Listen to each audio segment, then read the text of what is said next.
Today, we're really excited to talk about an Asian American executive woman very passionate about building cultures. I actually met Kim at a program where Diane and I met 4 years ago, Center for Houston's Civic Leadership Program. So, Kim, very honored to have you today. Kim is the Global Vice President for the Environmental, Social, and Governance, otherwise known as ESG, and Social Innovation at Steelcase, which is a furniture manufacturing company. She is a sought-after speaker delivering keynotes to reputable institutions on belonging and DE&I, and an author to her debut book, You Belong Here: The Power of Being Seen, Heard, and Valued on Your Own Terms. Welcome, Kim.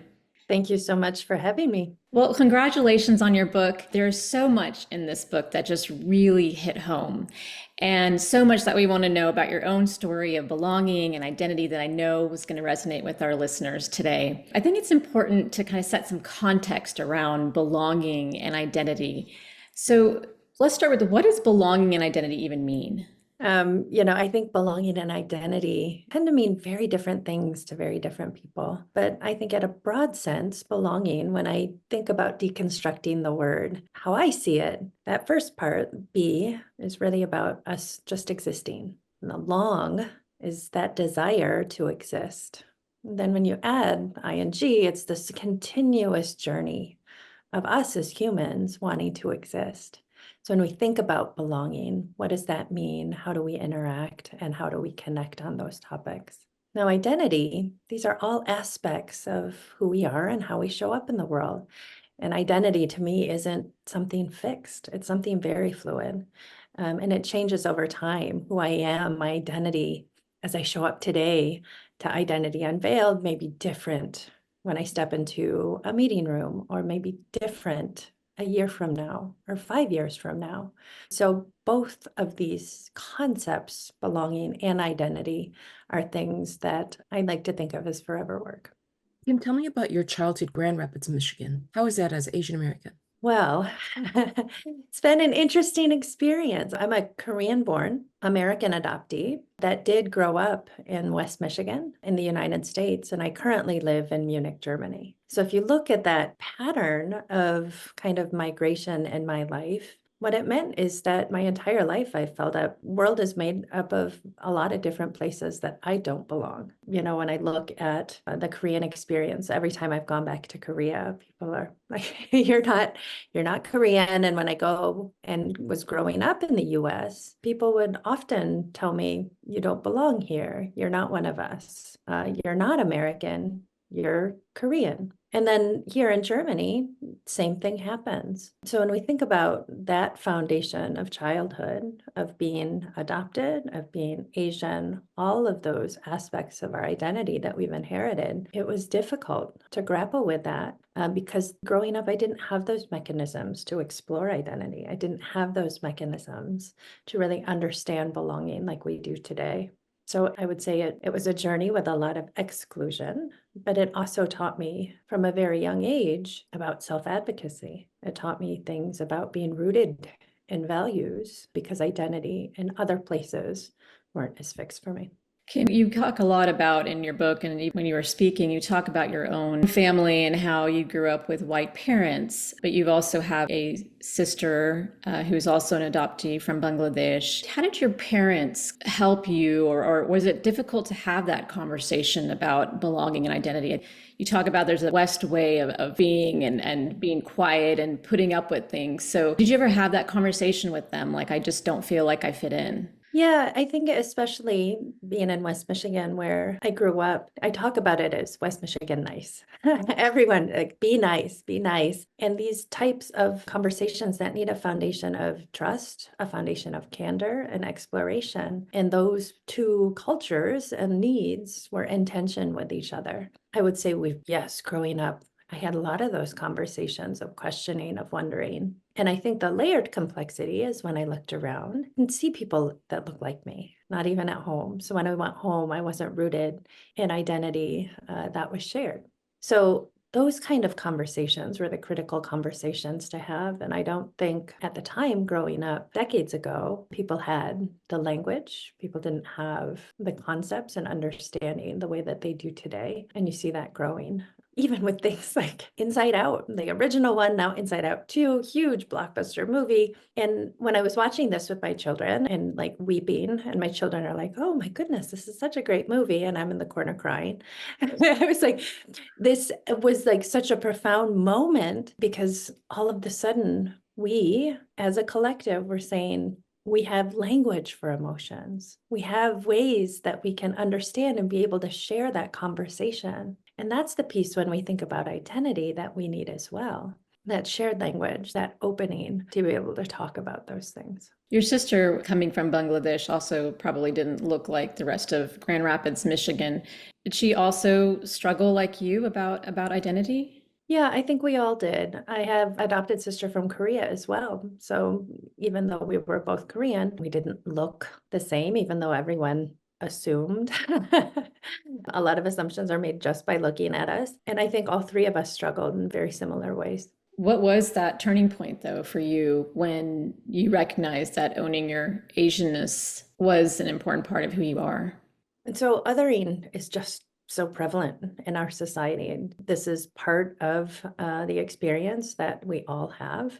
I would say when I look back on my life, only until moments like when I had my first child and I saw someone in the world that looked like me, it was a profound moment for me because I'd never seen anyone that shared any of my physical traits. So that was a moment where it became very beautiful for me. There are other moments when you realize that when you start finding and understanding your identity, claiming those things about you, you show up differently in the world, whether that be in the workplace, whether that be with friends, whether that be in community. Because when I started doing that inner work, that's when things started to transform. Because when you're doing that inner work, that piece actually systemically shifts everything, not just for an individual, but for the organizations we're a part of as well. I love how you talk about belonging and hearing little bits and pieces of how you advocate for inclusive environments, whether it be personally, professionally, individually. Tell us more about your journey from nonprofit ED to global VP at Steelcase. I would say I have a non-traditional career pathway, but the thing that tied all of those together are around my passion for building culture. Cultures of belonging, cultures of opportunity. I started when I was very young, working for causes that I care about as volunteers. And over time, I made that a career. So led organizations around arts education, around equity in education, and then developing new models for taking a look at how to generationally disrupt poverty through multi-generational programs in education. And after that had happened, the thing that was, I would say, tipping point for all three of those nonprofit sector jobs were the fact that when you start to see systems work, you realize that every sector has a piece to play. So when I was leaving my job at the West Michigan Center for Arts and Technology, an organization that I led, I was offered a position to help launch our Learning and Innovation Center here for Steelcase. So that was my first corporate sector job. But the type of work was the same. It was about building a learning culture, building cultures of innovation. How can we take those two systems and really see who you're serving at the end of the day, which are people, community. And when you're designing for that, those same insights apply. This work that you've done, you've done so much work on yourself. And I think that really speaks to even to times today where we talk a lot about authenticity as a leader. What's been the toughest challenge for you that you've encountered on your pathway to, now becoming an executive at a multi-billion-dollar publicly traded company and this journey of really just being yourself?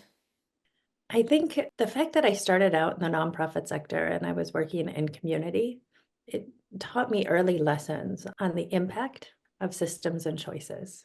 And that impact really is individuals' daily lives. It's how they get to work, it's childcare, it's food security, it's all of these things that actually wrap up into a single system. And all of those things, when you realize the weight of decisions, how the butterfly effect of every single decision that people make, you treat that with care and you design programs, policies with care. And I think as I moved from my position. I started at Steelcase, building our Learning and Innovation Center, really shaping and building that culture for our employees. And then I started working with our clients, our global organizations throughout the world to do the same. And now my role really focused on impact work, environment, social governance, as well as the communities where we live and work, serving them, as well as bringing it back into our own systems. Because the lessons that we learn in community actually are going to create the best policies for any company, because you see that short distance in between the decision and the impact. I think understanding that and honoring the weight of that responsibility demands we show up authentically. It demands that we're rooted in purpose. It demands that we're accountable to the people we serve. And that's the people in community every single day. I love that last part that you just said. It's important really to understand belonging and authenticity. I want to dive into that. You mentioned earlier about being a Korean American. I'm also Korean American, and so really dialed into your story as adopted by American parents. You mentioned, and you struggle to fit in. You struggle to be accepted in various environments, or maybe even hide your true identity. Tell us how you might have lost yourself along the way. I think I did lose myself along the way. I think over time we end up wearing masks because that pain, the pain of exclusion, the pain of not fitting in, it seems neurologically, it seems the same pathways as physical pain. I mean, it just doesn't emotionally hurt. It physically hurts us when that happens. And to survive in these environments, yes, people wear masks. They start to change their names so people can pronounce them easier. They start to change their hair. They start to change how they dress. And the longer that goes on, the more people lose themselves because you forget where their beliefs, who you are and where you belong, and where your own truth begins. So I think throughout the journey, this happens in many different contexts, whether that be my Koreanness, whether that be because I'm a female executive, because I'm a mother, because you could layer on so many different pieces of my identity. And the world consistently growing up, I would say, has showed me, I'm not one of them. And this us versus them dichotomy is really where losing yourself happens. And when you realize that all of these things are interconnected, that we all feel exclusion. We all feel that pain. We've all walked into a place where we don't feel like we belong. And that's a shared experience. And when you can start seeing the humanity behind it, that's where you start to find yourself again. I think the hair piece really rung a bell with me. I think it took me a while to start wearing my hair curly. Otherwise, it was always straight. And I think it was, that sign, that progress, if you will, of going through that pathway of belonging and identity and kind of owning your own rather than living the them. What is it that prompted you to finally write this book? I mean, why now?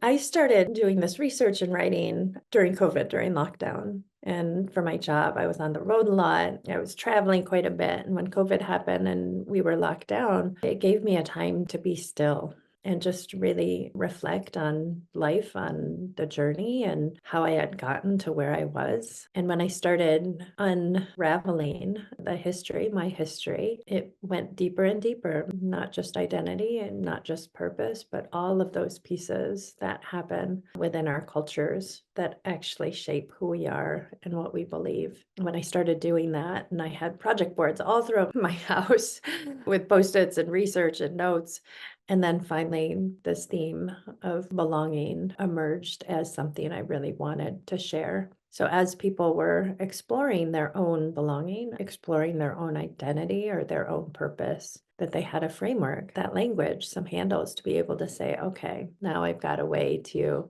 really start to understand my journey.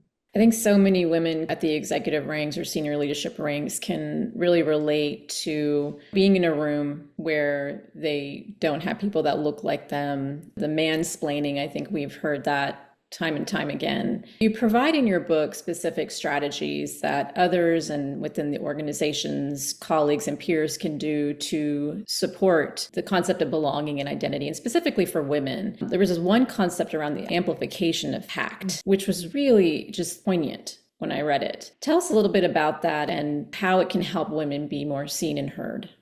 When I think about belonging, it's not sameness. We're not looking for sameness. We're looking for everyone to see our unique identities as we are. When I would enter a room where a lot of people don't look like me, even a lot of people don't think like me, may not have the same beliefs or behaviors, but I knew that there was something in the meeting that really needed to be heard. I would talk to someone ahead of time, an advocate, an ally, to say, you don't have to agree with this, but you have to repeat it just to make sure that people hear and elevate that message and my voice. And that's what an amplification pact is. I first started hearing about it during the Obama administration, and women in the Obama administration had done the same thing. We're going to come together. Doesn't mean we agree, but if you say something and someone bypasses it, talks over you, does whatever, someone will stand up and say, did you hear what Kim said? Did you hear what whomever said? And it was a way just to disrupt that cycle of glossing over voices, of delegitimizing kind of participation. And that is such a powerful tool. I've done that many times in meetings or with when I'd have to go in and have conversations where there was a lot of power, where there was a lot of privilege, just to ensure that you're seen, heard in those moments. Is the journey of belonging different for men versus women? I don't think so. Now, the speed of the journey may be different, but I don't think the journey itself is. I think all of us have these complex, beautiful experiences in life. I think understanding and uncovering, seeing what that lived experience is, the things that you inherit, seeing and understanding all of those pieces of yourself that you need to claim, the choices that you make in life, what choices or barriers exist in front of you, the cultural context, the policies that are in place that prevent those choices from happening, the different stories we tell ourselves about our own worth. That is all part of that journey. And each and every one of us are grappling with aspects of that every single day. So, Kim, I love just again talking about the concept of belonging and identity. How you use or leverage the concept of belonging and identity to support professional growth. I am a firm believer that inner work is systems work, that the better you know yourself as an individual, the more authentic you can be, the more rooted you can be in your identity, the more closely connected you can be to your purpose. And that's what drives authentic leadership. And that's what all of us are really longing for, both of leaders and ourselves as leaders. And I think the systems that we live in now don't always look at that inner work as the professional side of work, but it absolutely is, because each of us have complex experiences before we walk through those doors of the office. It informs and helps us better understand how and what we design, how we collaborate, how we sit down together, how we communicate. All of those things are rooted in our understanding of identity, and then honoring and respecting the identity of others. And if you don't have that foundation, belonging can't thrive. So to me, that is the incredibly important glue that's going to bring together a lot of different parts of people's lives and the impact they have, and then how you show up as a leader for yourself and for your teams. Your story really comes full circle. Your life is centered around your core experience as a Korean American adoptee, maybe not feeling seen or heard, or like you said, you go to Korea, you're not Korean. And then creating spaces, from that pain, you created purpose in creating spaces for people to be seen, valued, and heard. And I love how this drives ESG. We didn't even talk about that. How this all drives your leadership at Steelcase. Can you talk a bit more about how you focus on ESG and social innovation?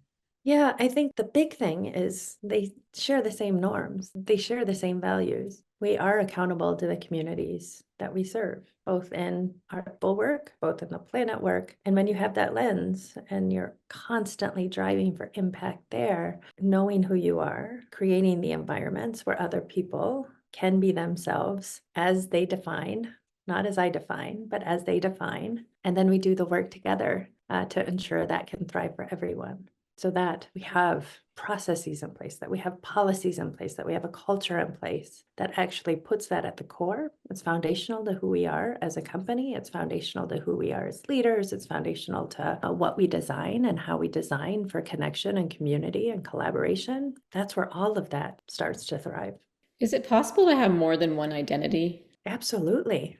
Yeah, because a lot of this pressure towards authenticity, right? I think some of the pushback on authenticity in the workplace is that there are times when how you truly authentically show up isn't always what's needed by the audience that you're serving. So how do you balance that authenticity, your true identity with, what's needed in the workplace or what's acceptable? That's a great question. I will always be me. I will always unapologetically be me. I'll always unapologetically be a Korean adoptee, a female, a mother, a friend, a colleague, a leader, all of these things. That's not going to shift. And if parts of that change, if I'm not an executive anymore and I'm a retiree, or maybe I'm working in a different industry and my identity changes that way, my core set of values don't. And to me, when your values are pressure tested as an individual, are you rooted enough in your identity to make values aligned choices? And if that's a yes, that's authenticity. Now, if you're changing your value set in those situations, when things get difficult or when things are pressure tested, that's where I always tell people, like, look at the system, look at the pieces and parts of the culture that are there that would force you to not be aligned to your own values, aligned to your choices. But those identity pieces, yes, your identity changes, but on your terms, not on the terms of others. So powerful, Kim. Just really loved hearing this morning here in Houston. And it's definitely everything that you're saying is getting me started on the right foot. So truly in awe of the inspiring work that you're doing. Appreciate your time. Kim, thank you so much. We love hearing about your journey, how you turned your personal challenge into a professional mission. You advocate for a world where belonging is a fundamental value, not just for yourself, but for all individuals in navigating complex identities. So thank you. Thank you both. And if you haven't already, make sure to check out Amazon or your local bookstore for Kim Dabb's book, which is called You Belong Here: The Power of Being Seen, Heard, and Valued on Your Own Terms. Thank you so much, Kim.